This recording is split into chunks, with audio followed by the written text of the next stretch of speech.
That's coming this way. That's coming this way. This is the most powerful tornado in history, heading directly for a family's house. I gotta get down.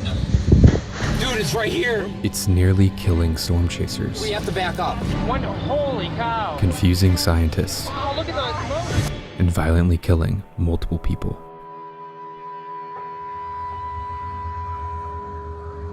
Yeah. Devastation in Joplin, Missouri on an almost unimaginable scale. Homes obliterated. Cars piled up like toys. Schools, hospitals, and businesses battered. The date is May 23rd, 2011, and the town of Joplin, Missouri has just been wiped away by the deadliest tornado in modern history. People were in absolute shock. May is peak tornado season, but something like this is just unfathomable. Unfortunately, for areas surrounding Joplin, the next day, May 24th, seemed to be another tornado risk, potentially even more extreme. As the day drew closer, forecasters noticed a shift to the west. Joplin was in the clear, but that didn't mean good news. The storm system looked dangerously strong, and catastrophic tornadoes were in the cards. But one thing was for sure in people's minds. Nothing could be more extreme than Joplin. Storm chasers say on high-end tornado days, you can practically feel the powder keg of energy in the atmosphere. If this is the case, May 24th probably felt apocalyptic, and an outbreak of violent tornadoes was about to occur in the state of Oklahoma. Pretty much whatever thunderstorm formed first would be able to take advantage of the untapped ingredients in place and likely produce the biggest tornado of the day. A small team from the University of Oklahoma is setting up a new mobile radar unit west of Oklahoma City. Jana Hauser, Jeff Snyder, and Howard Bluestein are the team of three that have been waiting for a day like this. Their radar, the RAX pole, can see inside a tornado with detail no one's ever captured before. And if they can just film a tornado forming, they could unlock secrets that save lives. But they need a storm in central Oklahoma, close to the city, to make it work. They can't exactly chase this thing across the state. And right now, the atmosphere has other plans. Earlier than expected, at 1:40 p.m., a blip on radar fires in western Oklahoma and quickly gains dominance. As the storm begins to develop rotation, it inches towards the town of Canton, Oklahoma. Storm chasers realize a monster tornado is preparing to drop at any second and position themselves to record. One storm chaser, Verne Carlson, positions on a road extremely close to the circulation and films as the tornado forms. Canton, Oklahoma. It's gonna do it.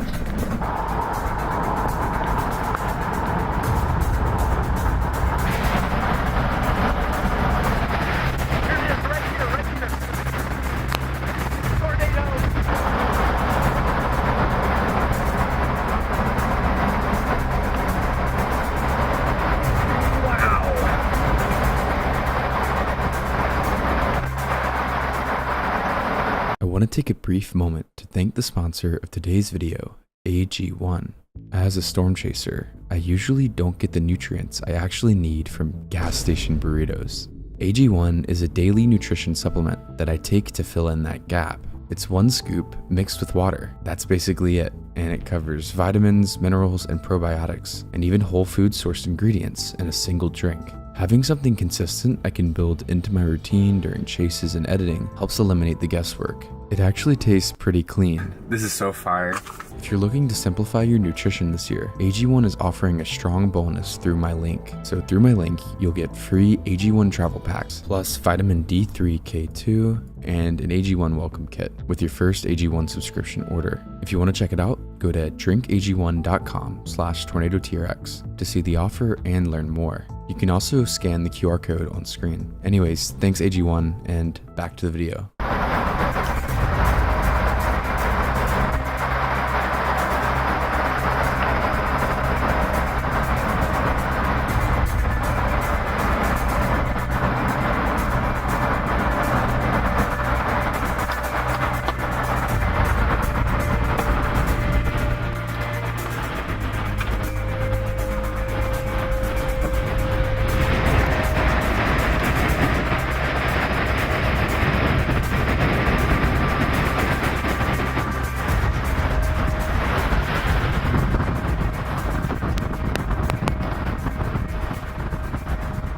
monster tornado begins by shredding trees to their bark next to Carlson, moving at highway speeds. To the northeast, a large lake called Canton Lake sits. Along the lake are numerous recreational areas, and the tornado was now beelining directly for one. A worker for the lake records from the service building as the now massive tornado engulfs the park.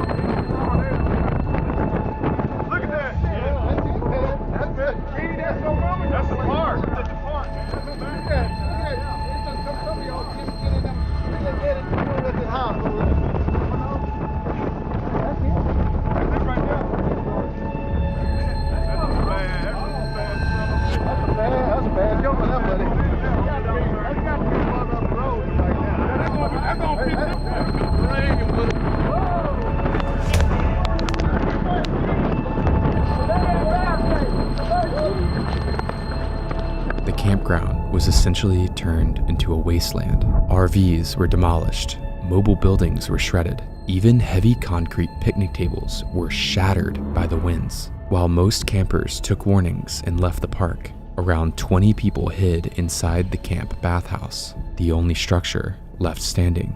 The tornado was massive and exceptionally violent, and it was just getting started. Past the campground, the tornado would become a waterspout as it crossed Canton Lake. An amateur storm chaser, Robert Hetchen, would begin to cross the bridge along the lake at the same time. He would film as the tornado essentially heads directly for them.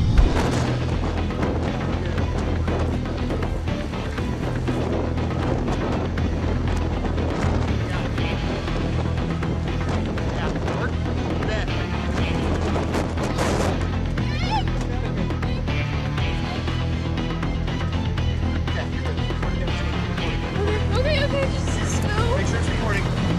It's recording. Babe! Gotta go.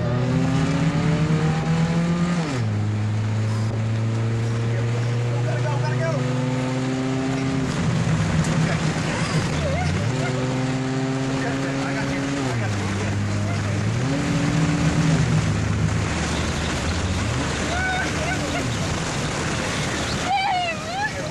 We're okay.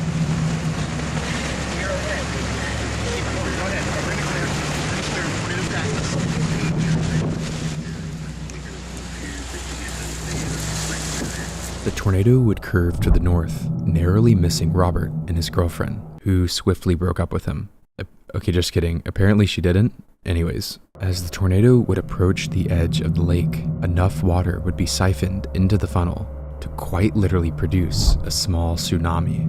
Photos would show the tidal wave approaching the shore. The tornado would clear the lake around 2:30 p.m., maintaining waterspout status for nearly 3 miles. The tornado was now at its peak width, a ridiculously violent wedge tornado. To the north of the tornado, 57-year-old Ron Martin was driving west from his home when he saw it. In a hurry, Ron would turn into his family farm, believing it was out of the way of the path. Technically, he should have been correct. The storm and tornado, while curving slightly, were heading northeast, away from the farm.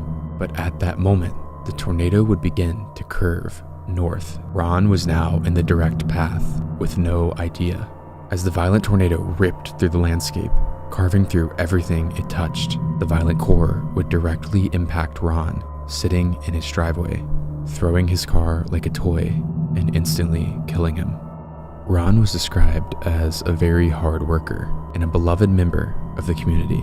Suddenly, the tornado would begin to weaken after impacting the Martin farm, and then, without warning, the tornado dies. A wedge tornado that just produced a tsunami, destroyed a campground, and killed a man in his driveway is just gone.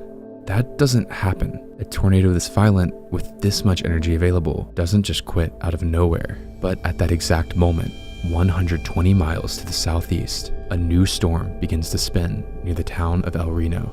Not minutes later, not shortly after, the same moment, as if the atmosphere decided Canton Lake was no longer the priority. Something bigger was forming, and the few storm chasers that didn't get baited by Canton Lake were positioning to film it.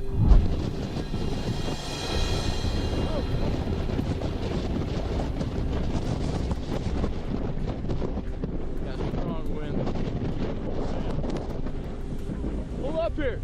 Look above. Look at me. Get up. Yeah, it's tearing up houses. Go. Oh. Wow. It's about to get fast. Within seconds, the tornado would become a massive, mile-wide monster, chewing anything in its path. For some reason, the atmosphere near central Oklahoma was suddenly loaded for violence. Unfortunately, this tornado was slightly too far for the radar team to scan. They had missed their shot yet again. Another group, however, including storm chaser David Dimko, would be positioned ahead of the tornado and would film the wall of wind. Okay, you're gonna need to start moving. Move south right now. With the tornado rapidly approaching, they make the call to escape south. This would be a huge mistake. From their angle, along a curve in the road, the curve continues, giving them ample opportunity to retreat. What they don't know is the curve doesn't continue, putting them in the direct path of the wedge tornado. Without this knowledge, they begin to drive due south. Just fly, man. Fly. Damn. You're good. You're good. Just keep flying. Keep flying. Just keep flying, dude. Doing the best I can. Keep flying. Keep flying, dude. You're fine. You're fine.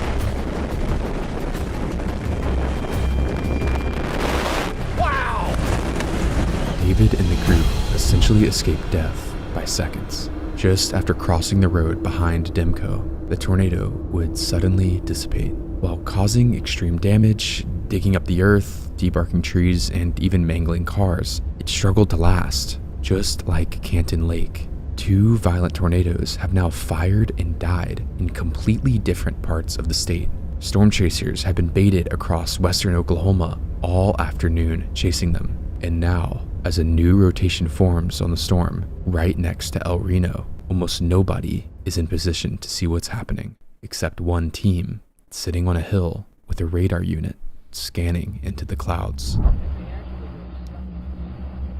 It may go southwest. The new area of rotation is visible to the radar team, and it's massive. The radar scans show the tornado that just lifted has emerged with this new circulation, making it even larger. So we're gonna get cuts of this. Look at the horizontal vortices feeding on the left. Wow, that's less than a mile south of us. 185, sample 15, scanning. One, holy cow.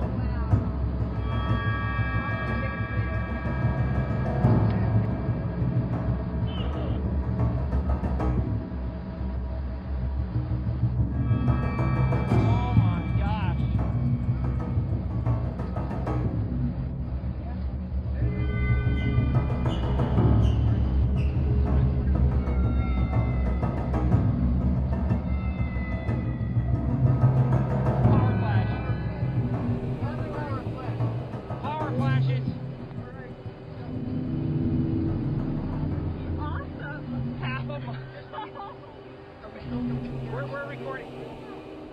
Yes. In just 60 seconds, the new rotation has grown to a nearly invisible wall of death. As the team continues to scan, winds continue to increase. The tornado is now completely invisible, wrapped in rain. Only the radar can see what's happening. And at exactly 4 o'clock p.m., Raxpol would record one of the strongest wind speed measurements ever observed at 295.5 miles per hour.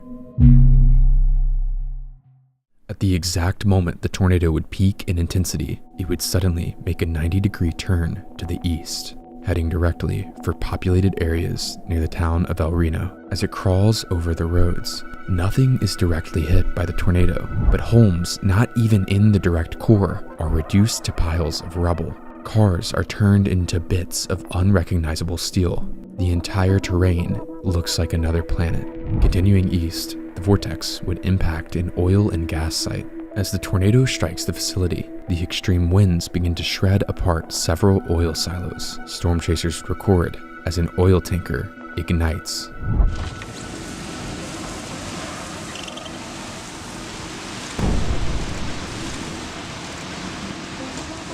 The wedge tornado would slowly wobble forward, inching closer and closer to Interstate 40. Being completely invisible, drivers on the interstate would have no clue the monster was heading directly for them.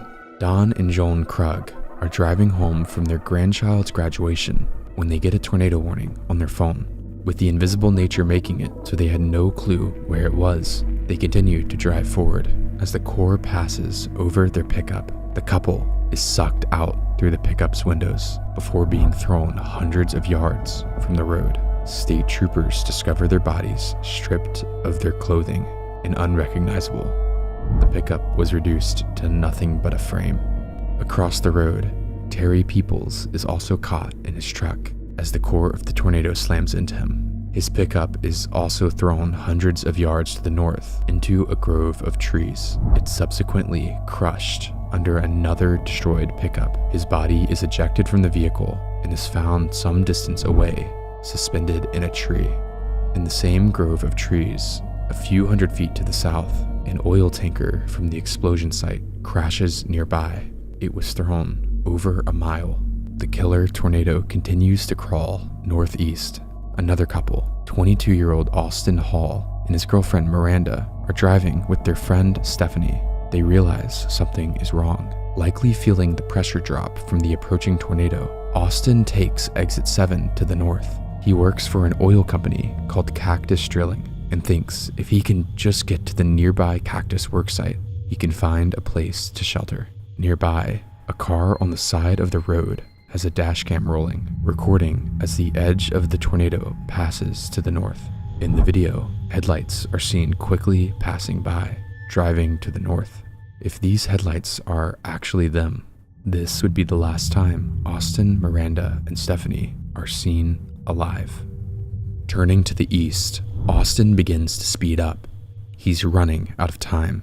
With little visibility, the three of them pull in somewhere near the Cactus Drilling site, which is now being engulfed by the core winds. Next to the site, a farmstead is the first to go, being completely leveled. On the property, a steel storm shelter door would be ripped off, exposing a family to the winds. They would somehow survive inside. The large complex of metal buildings and workhouses of the Cactus worksite would stand zero chance against the winds. Some of the worst damage ever recorded by a tornado would occur here, as scrap metal shreds everything to a pulp like a blender. Pieces of metal are traveling so fast that they spark as they drag along the ground, igniting a fire that engulfs the debris. It is likely now that the tornado begins to reach its peak intensity, harboring what could be some of the strongest winds to ever touch the earth. To the northeast of most of the warehouses, a brand new oil rig named Cactus 117 sits. On the site of the rig are 13 Cactus workers. Fortunately, a giant metal safe room secured to the ground by 4 steel cables was installed on the site. Each steel cable is drilled nearly 6 feet into the ground, providing thousands of pounds of force to keep the safe room from going airborne. As the tornado bears down, 10 of the workers run inside. As debris begins to slam the side of the room, they realize amongst the chaos, the banging is not just debris. Someone is pounding on the door. Suddenly realizing this, the door is unlocked, and 2 workers are able to scramble in, seconds before the worst winds impact. Only one person is not accounted for, a man named Grady. Inside the shelter, the roar is deafening. The roof and walls begin to cave in, and one of the 10,000-pound anchoring cables snaps as the room is slammed. Just to the east of the safe room, the oil rig is also being directly hit in one of the most absurd feats of damage ever recorded. The 1.9 million pound oil rig, which is anchored into the ground with 200,000 pounds of force, keels over and collapses onto the ground. After what seems like an eternity, the tornado passes the rig site. The 12 people inside the safe room survive. The dozen workers set out to find Grady, who they assume is likely dead. Instead of finding Grady, however, in a field east of the rig, they find two people they don't recognize. Both are critically injured, but one of them, a man, is able to tell them that his name is Austin Hall. Austin would be thrown 200 yards from the road, along with his friend and girlfriend that were in the truck. Unfortunately, Austin would pass before EMS would arrive. Stephanie, the unconscious body next to Austin, would survive. The friend, Miranda Bishard, would not survive. Her body would be found mangled and unrecognizable days later. Grady would be found alive hours later, sheltered inside a cargo container that had been flipped and buried in debris. He'd made the split-second decision not to run for the safe room, and it saved his life. The cactus worksite looks like frames out of a movie. Massive steel structures are reduced to essentially bits. There are multiple images where you can't really discern anything.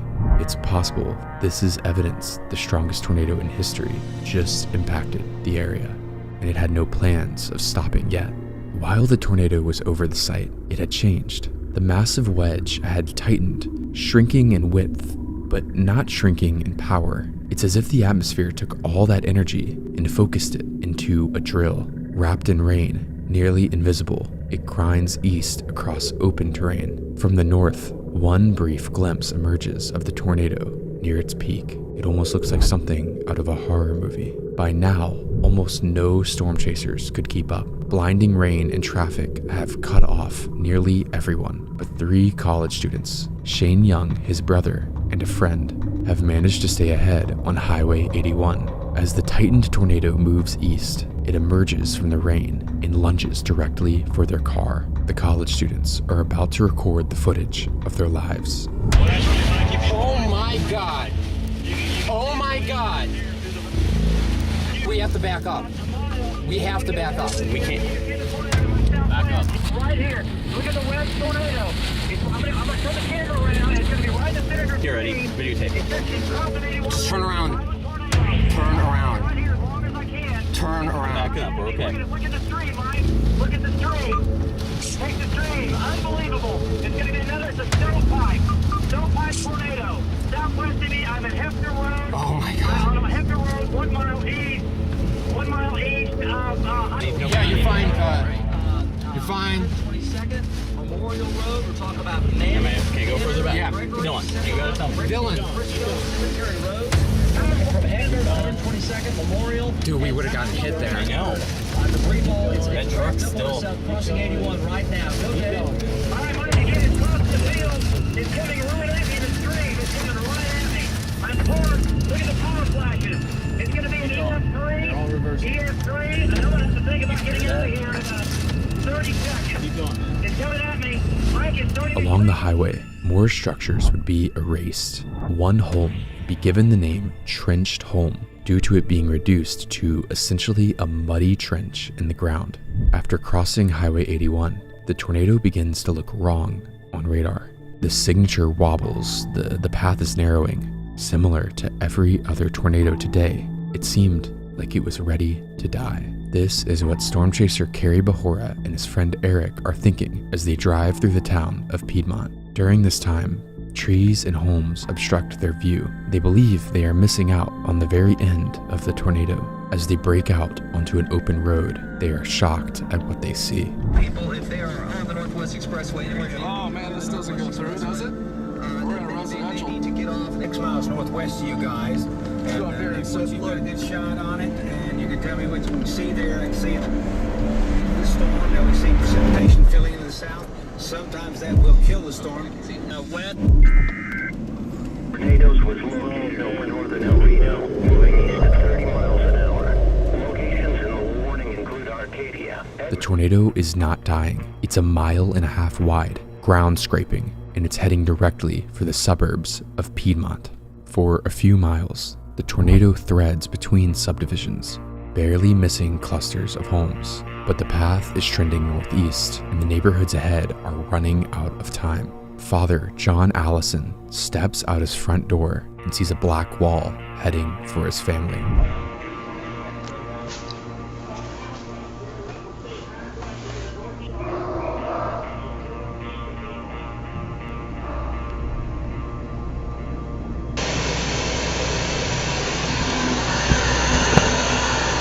Come on, Dogs. Come on, Scratch.